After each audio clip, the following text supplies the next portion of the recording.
Wengine tulikuwa tunatafuta kura, hatulali. Lakini wengine kazi yao ni kupanga vile wataiba kura. This arouses bitterness to many people in this country. You have spoken so many things here. You have raised so many issues here. But in my capacity as the chairman of the Azimio Executive Council, I want to refocus you people on 4 important issues that we have put on the table, so that we don't lose that particular focus as members of this movement. The first one is cost of living. And we unveiled these issues when we unveiled the committee, the parliamentary committee that we have selected. We should not lose focus on the cost of living. And the cost of living, we are looking at short term. What are the issues that we are looking at? Cost of food, cost of fuel, cost of electricity, and school fees. Other issues are long term. We cannot deal with the complicated fiscal and monetary policies that they are. Those ones we can deal with later. Because the issue of cost of living is easier to deal with, because it is the Kenya Kwanza government that removed subsidies. The solution is to return subsidies immediately. There will be a major change in cost of living. The second issue is the opening of the server, which we can put together with the IPC reconstitution of the committee. That one has been understood very well with those who came here to talk about it. That is a very critical issue, and what you have seen here, as said by my colleague here, is treason. The people who did this are not even the commissioners. They are people who are working in the IT section within the IBC. These people are still in employment. They are there, who are used to steal this election. And I feel one of the recommendations is to scrap the entire IBC as it happened before, so that from the sweeper up to the chairman, they are all sent home, so that we have fresh people, committed Kenyans who are looking for those particular jobs to do them. The other issue that we are focused on, this party discipline, buying of leaders, buying of members of parliament, in the name of going to State House, being told that you are coming here for development.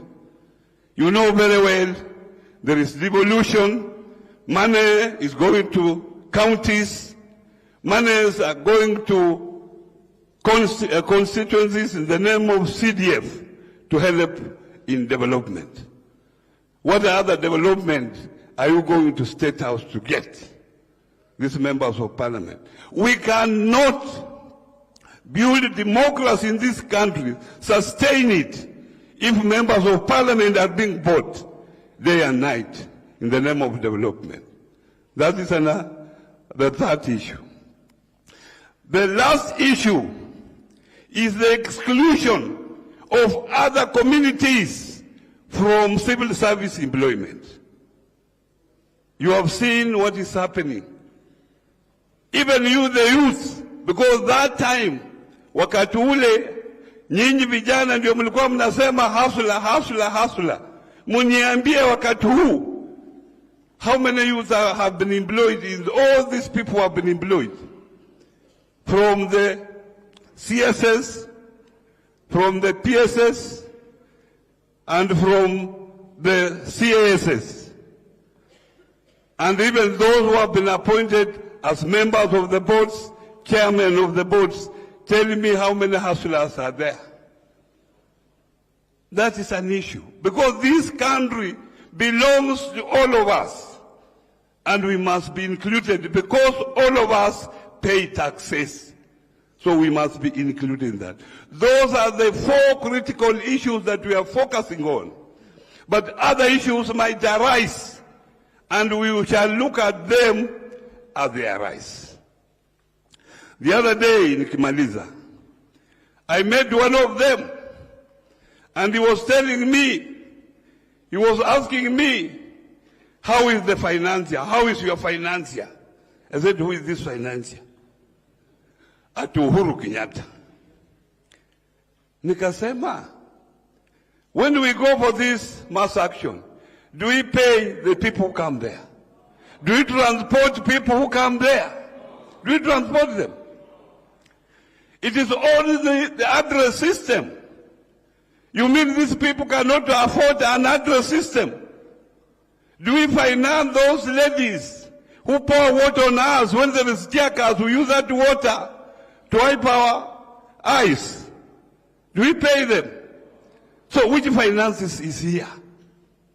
And if Uhuru can finance Raila Odinga this time, how come when Raila was demonstrating against him, who was financing Raila Odinga? And this is not the first time Raila is leading such a movement. It has happened before. But you Kenyans, as we live here, remember, we have had election disputes from 2007, 2008. We lost so many lives. 2013, 2017, and now we are on 2022. We must have a lasting solution for this problem. If we have to have stability and economic growth in this country, we must have that. But the mwisho, I'm surprised when Ruto says that we can't borrow for current expenditure. When people are going without salaries, and salaries is a major expenditure within the economy. That's how you grow the economy, by putting more money in the economy through the people. And the salary is the only equitable way of putting money in the economy. And that's why 2009, 2007, 2008, when we had problems here in Kenya, we had to come up with economic stimulus so that we pour more money in the economy to grow the economy so that people can get employment. Asante sana. Thank you very much. I think that was our last speaker before I now bring our main speakers. And I will be requesting Adam the Law that after mama na baba wakishaongea, tutakuwa tumemalizia hapo. So nitaomba ya kwamba resolutions zetu Suba Churchill will read for us so that when I bring mama alete baba, tufungie hapo. But before we do that, I just want to say 1 or 2 words. First of all, to appreciate the comrades and the young people of this country. To appreciate civil society, our religious leaders, private sector, and all those who have walked this journey with us. What Oduor Ongwen said when he was opening these talks was that this place, this Ufungamano, where you are right now, are actually sacred political grounds. And the 2 leaders I'm about to bring to you have been part of that journey. I was a young man here, about 21 when I was a student at this university, when I saw Kina Martha Karua and Raila Odinga Kina Orengo, with some of our leaders, patriots who have left us, Kina Jaramogi, Kina Muliro, Kina Shikuku, they have all gone now, Kina Matiba, Rubia. They used to come here. And they had very deep partnership with the civil society, with the private sector, with the religious sector. We used to meet here. This is where, as a country, we found our true north politically.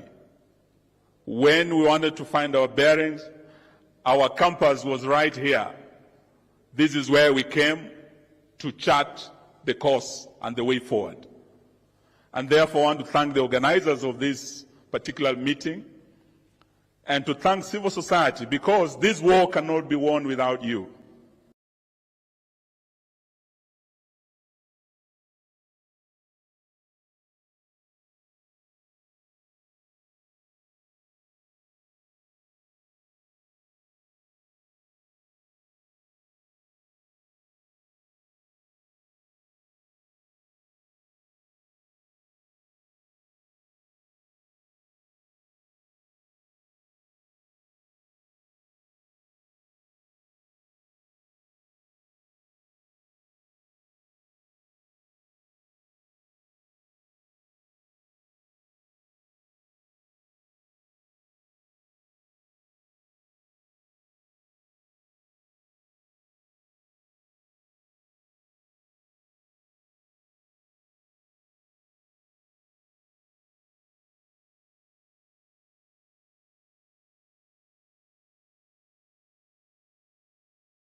bad way. I want to thank you for your commitment to this cause. Tafadhali. Vile wafanyikazi wa university tumesikia lecturers hapo wakisema hawajapata mishahara yao, na all civil servants. Vile county zetu.